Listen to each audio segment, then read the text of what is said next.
வணக்கம் நண்பர்களே. விவசாயம் பண்ணுறதுக்கு புதுசாக பூமி வாங்கியிருக்கோம்.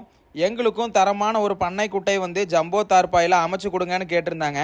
உடனே நம்ம கோயம்புத்தூர்லேருந்து திருநெல்வேலி டிஸ்ட்ரிக்டில் நாங்குநேரிங்கிற இடத்துல போய் குட்டை அளவும் எடுத்து ஜம்போ தார்பாலினுடைய சாம்பிளை திக்னஸும் அவங்கக்கிட்ட காட்டிட்டு 2 நாளில் ஃப்ரீ டெலிவரியோட இன்ஸ்டாலேஷனும் சேர்த்து ஃப்ரீ பண்ணி கொடுத்துருக்குறோம். அவங்க கேட்டிருந்த மாதிரியே தரமான ஜம்போ தார்பாலினில் 5 வருஷம் வாரண்டியோட கம்மி பட்ஜெட்டில் நம்ம பண்ணி கொடுத்துருக்குறோம். விவசாய மக்கள் எல்லாருமே தண்ணி இல்லைன்னு காரணம் சொல்லாமல் இந்த மாதிரி ஒரு பண்ணை குட்டை அமைச்சு போர் தண்ணி இதில் சேமித்து வச்சு நீங்கள் விவசாயத்துக்கு பயன்படுத்திக்கலாம். பண்ணை குட்டையும் தாண்டி பார்த்தீங்கன்னா நம்ம மீன் குட்டையும் அமைச்சு கொடுக்குறோம். ஆக்கில் தார்பாலின்ஸில் இருந்து தார்பாய் வாங்குகிற எல்லாருக்குமே 500 மீன் குஞ்சுகளும் நம்ம ஃப்ரீயாக கொடுக்குறோம். தமிழ்நாட்டில் உள்ள 38 மாவட்டங்களையும் தாண்டி வெளி மாநிலங்களுக்கும் நம்ம சப்ளை பண்ணுறோம். இந்த மாதிரி தரமான பண்ணை குட்டையும் மீன் குட்டையும் உங்களுக்கு தேவைப்பட்டுச்சுன்னா கண்டிப்பாக ஸ்க்ரீனில் தெரிகிற நம்பருக்கு கால் பண்ணுங்கள். இந்த வீடியோவை மறக்காமல் ஷேர் பண்ணுங்கள். நன்றி.